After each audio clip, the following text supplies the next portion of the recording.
আর দোয়া করা।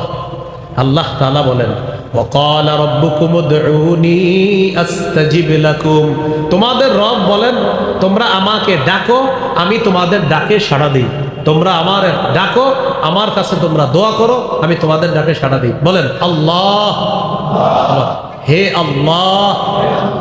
আল্লাহ নগদ সাড়া দিচ্ছে, এই মুহূর্তে সাড়া দিচ্ছে। বিশ্বাস করেন, আল্লাহকে ডাকা মাত্র আল্লাহ বলে আস্তাজিব লাকুম, আমি সাড়া দিই। তুমি আমাকে যতবার ডাকো আমি ততবার সাড়া দিই। তা বেশি বেশি দোয়া করা করবো না ইনশাল্লাহ। আল্লাহকে বেশি বেশি ডাকবো, আল্লাহ তৌফিক দান করে। এই রমজান সহ যত রমজান আল্লাহ বাঁচায় রাখবে আল্লাহ দুনিয়াতে, দুইটি দোয়া বেশি বেশি করবো। আমার সাথে বলেন আল্লাহুম্মা ইন্নী আসআলুকাল জান্নাহ ওয়া আউযু বিকা মিনান নার।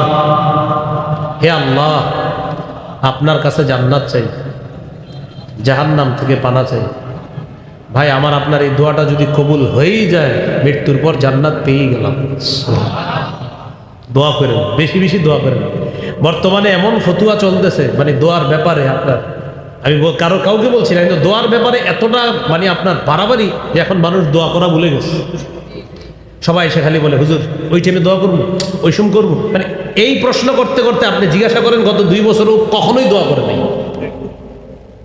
দোয়ার ব্যাপারে এতটা বাড়াবাড়ি হচ্ছে। দোয়া করেন, মনে রাখবেন আমি আপনাদেরকে বলছি, কারো যদি দোয়া করার অভ্যাস চালু হয় যে আপনি খালি দোয়া করতে পারেন বেশি বেশি, তার জন্য আল্লাহর খাজানা খুলে দেওয়া হবে। এই কথাটা মাথা রাখবেন। কারো যদি অভ্যাস তৈরি হয় যে এই বেচারা খালি দোয়া করে আল্লাহর কাছে, আসর নামাজ পড়ছে, পড়ার পর সব মুসল্লি বের হয়ে গেছে, হঠাৎ কেউ নাই। এই লোক মাগরিবের আগে দোয়া করে, এই লোক আকরাইন বাজারের চৌরাস্তায় বসে রয়েছে, হঠাৎ এক জায়গায় দেখে কেউ নাই, আল্লাহ দোয়া করতে, মানে এক জায়গায় জায়গায় দোয়া করতে। গাড়িতে বসে রয়েছে, বাসে বসে রয়েছে, এখন মনে করেন সবাই তাকায় রয়েছে, হাত তোলে না, বসে বসে বলবেন আল্লাহ আমার তো এই সমস্যা ওই সমস্যা, দোয়া করে।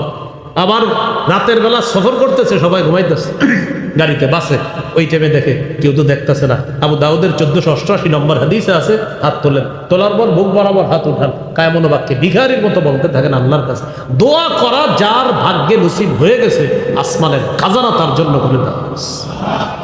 প্রচুর পরিমাণ দোয়া, দোয়া যে কি পারে সেটা আমি আপনাদেরকে বলে বুঝাতে পারবো না।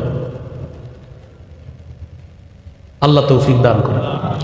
তো বলছিলাম বেশি বেশি দোয়া করা আল্লাহর কাছে। 2টি দোয়া বেশি করবেন যে আল্লাহ আপনার কাছে জান্নাত চাই, জাহান্নাম থেকে পানা চাই। আল্লাহ আমাদেরকে বেশি বেশি দোয়া করার তৌফিক দান করে।